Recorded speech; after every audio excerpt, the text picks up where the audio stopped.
तो हुण मैं जलालपुर जट्टां जिला गुजरात के एक होर बड़े काबिले फखर हस्ती का जिक्र करांगा जिन्हां दियां माशाअल्लाह किताबां छप चुकियां ने, जिहदे विच दर्द अवल्ले, जिहदे विच दिलां दे सौदे, रावी रियान, गुलाम मोहम्मद दा फैद, सीअरफी, सोहनी महिवाल, सस्सी जिहड़ी कि उन्होंने 1981 च लिखी सी।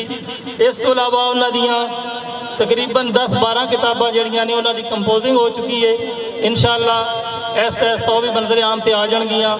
इस तो इलावा कई बड़े बड़े लोगों ने, शायरां ने, बड़े बड़े लिखारियां ने उन्होंने किताबों ते हाशिया लिखिया है, यानी उन्होंने किताबों के बारे उन्होंने फन के बारे इतराफ़ किया है तो तारीफी नोट लिखे ने। मेरी मुराद जलालपुर जट्टां दी शान सूफी आरफ यार सोलवी साहब साढ़े कोल मौजूद ने। उन्होंने अज सानू इज्जत बख्शी है। मैं उन्होंने अगे गुजारिश कराँगा कि आउण ते अपने कलाम नाल सानू मुस्तफीद करन। सूफी आरफ यार सोलवी साहब।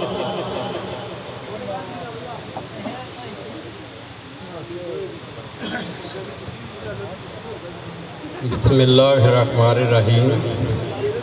हाजी सादक साहब नाल कोई मेरी ज़्यादा मुलाकात तो नहीं रही, लेकिन 2 बारी इत्थे डेरे दी उन्हां नाल मुलाकात हुई है।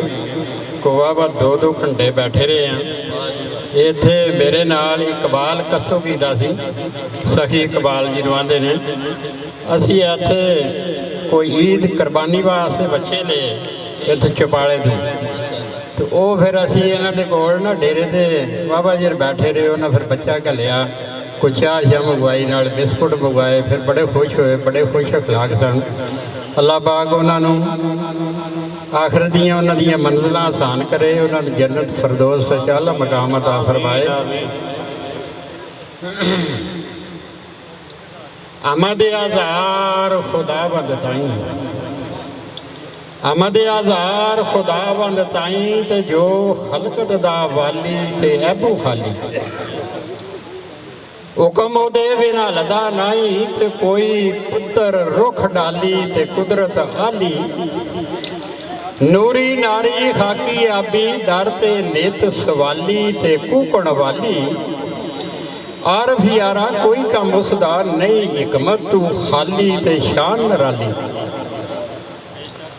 आखा नात नबी सरवर दी ते जो सरदार जहाना ते अली शाना। जिस दी खातर रब सचे ने कीते कौन मकाना ते धरत असमाना। जली शमा नबूवत वाली विच कुफर दियां वाना ते नाल ईमाना। आरफ कदम उन्हां दे चुमे मुल्क दियां सुल्ताना ते वड्डियां हाना। और जिसदा मान गमान सी तेनू वो किधर गई जवानी ते आकड़हानी। वो गोडे तेनू टुरन नहीं देंदे ते भुल गई टोर मस्तानी ते नखरे दानी। कंब दे हथ प्याला फड़िया ते मुश्किल रोटी खानी ते पीना पानी। आरफ यारा हो गया बुढ़ा हुण ते छड़ नदानी खमशदानी।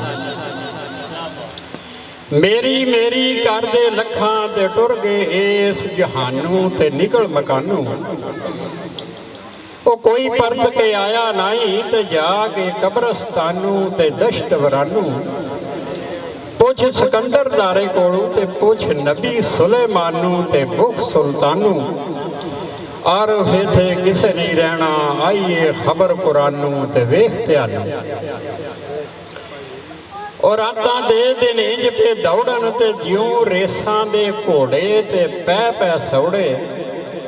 अगे तेरे कब्र खलोती पिछे मौत पई दौड़े ते तुद ना छोड़े। और जिंदगी तेरी मुकदी जांदी ते रह गई दिन थोड़े ते पैण विछोड़े। आरफ यारा मारन वाले मौत सबब पई लोड़े ते संग तरोड़े। सुभान अल्लाह। हाल ने होवना अंत माजी हर सजरे ने ब्याह थी मनाई। हर हाल ने होवना अंत माजी हर सजरे ने ब्याह थी बनाई। ते जेड़ा उगया रुख जमीन विचों उस रुख ने अंत कटी बनाई। ते जेड़े घरों ब्याह दे गीत सुनिए उथों वैन भी अंत सनी बनाई। ਬਾਜ਼ ਗਸ਼ਤੇ ਦਰਦ ਵਿਛੋੜਿਆਂ ਦੀ ਕਿਸੇ ਹਿਜਰ ਦਾ ਫਟ ਨਾ ਸੀ ਬਣਾਈ। ਇਹ ਜ਼ਿੰਦਗੀ ਏ ਸ਼ਾਮ ਦੀ ਸ਼ਫਕ ਵਾਂਗੂ ਝਟ ਪਲ ਦੇ ਵਿੱਚ ਚਲੀ ਬਣਾਈ। ਆਰਫ ਯਾਰ ਜੇ ਲੱਖ ਨਕਾਰ ਕਰੀਏ, ਆਖਰ ਮੌਤ ਪਿਆਲੜਾ ਪੀ ਬਣਾਈ।